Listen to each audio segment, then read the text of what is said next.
So, if you like to, I call you a local boy, really.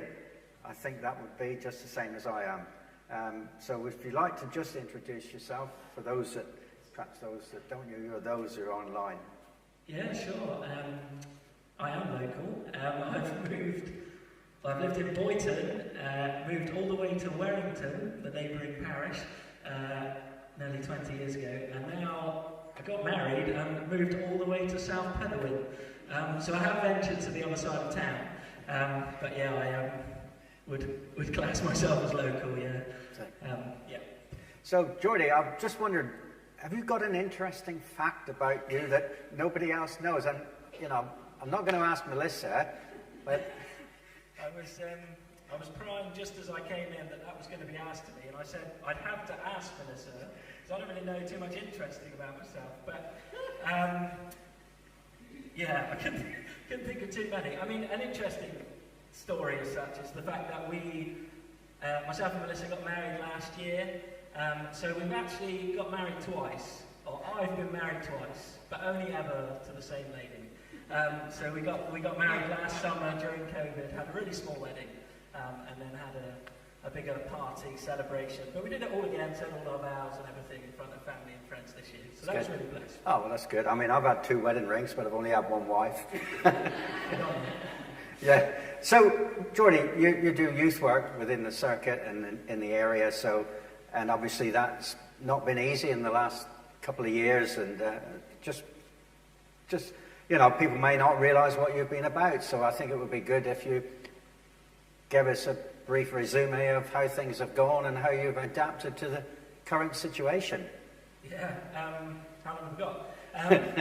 Yeah, obviously, just a tiny bit of background. Yeah, went to Boyton Methodist Church for 20 years, and then now a part of the bridge since opening there. And yeah, 4 years ago I took on, well, I had the pleasure, some of you in the room may not feel it's a pleasure to work with young people, but I genuinely felt called to apply for a job that I was completely underqualified for, and yeah, God has blessed that because the circuit allowed me to call myself the youth worker. So for 24 hours a week I keep myself busy working with young people, and yeah, throughout COVID, obviously, initially it was hard. It was very much online, trying to do Bible studies via Zoom, and kids have been on Zoom all day doing school, and I get the back end of a Monday where they're knackered and they don't really want to be there at the best of times. But it was a real shift for us in the sense that, interestingly, we call our group, we had a Friday night youth club pre-COVID that was called Shift.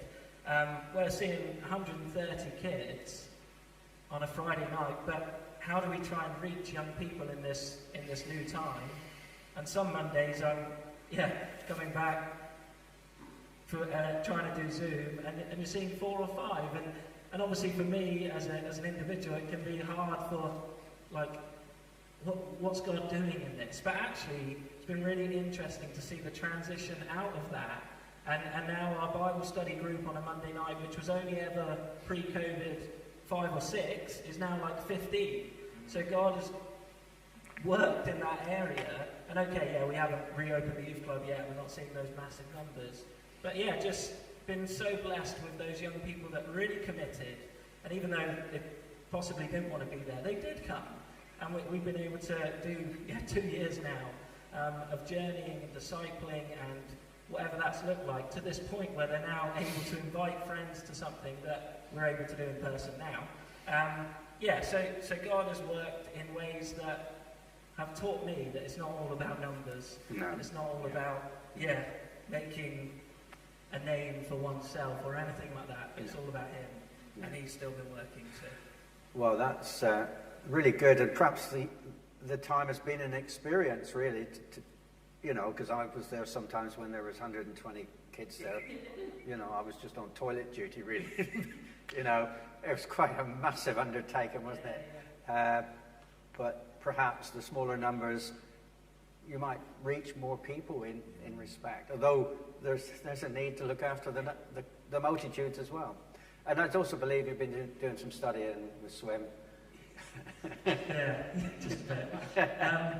But to be honest, I genuinely for me on a personal level, the lockdown came at a pretty good time in terms of I was nearing the end of the first year of, so I'm studying a degree in theology, which is a full-time degree, but we do it alongside work. So I go away for study weeks and try and do a whole degree in 3 years, like normal, but have to also have a job alongside that. But actually, I was nearing the end of my first year. Obviously COVID hit in the March, and I told them, I'm stopping, I'm not going to continue, I can't do this. And we're seeing these kids on a Friday night, and that's where I wanted to be. I didn't want to be in my office doing study. If you know me, you'd know that how I've ended up doing the degree is a miracle anyway. But it came at this point of like, oh, well, actually, we're going to be in a lockdown, so I could probably continue doing this. And now I've ended up, I will finish in June, and I will have a degree in theology, he says in faith. But yeah, so that has been challenging, to say the least. I'm not going to come out with like some top first-class degree, but hopefully I will get a degree. And that's been a real learning curve. And just the way that has enabled me to learn so much more about God, but so much more, it's an applied theology degree. So part of what we're doing is, how do we relate to people? How do we pick young people up who, their example of a father is not great, and I'm talking to them about a heavenly father. Or, that's just one example, but how do we do that in a way that actually is going to reach them? And so, learned so much more besides. But it's just, been such a steep learning curve. As I said, I took on a role that I was completely not qualified for. And probably, who qualifies you to do work for God? Only Him. But I'm really blessed to be able to do that, and I've learned so much, I've made friends, and I will hopefully have a degree. So wonderful, wonderful, Jordan. And you can't answer the next question. Vision for the future, or you can, or you can't. We none of us know, really, do we? No. Where God's going to lead any work or church. 100%. It's all His, and I'm reminded of that so often, to just lay it all down and, God, what do you want to do in this? I think it's, at the same time, there are some, if you want me to share some of the things that we... Yes, please. So we do continue to meet in our Monday night Bible study groups, which we've got 2 age groups, younger and older, so that's secondary school kids, which obviously the vision is to continue to grow that and see young people disciple. But one new thing that we've started within the circuit, which is kind of just getting off the ground, is that on the first Sunday of each month, we're going to, basically pre-COVID, I used to go to Trebullet and Codes Green and the Bridge, 3 of the churches that had more young people, and lead youth sessions.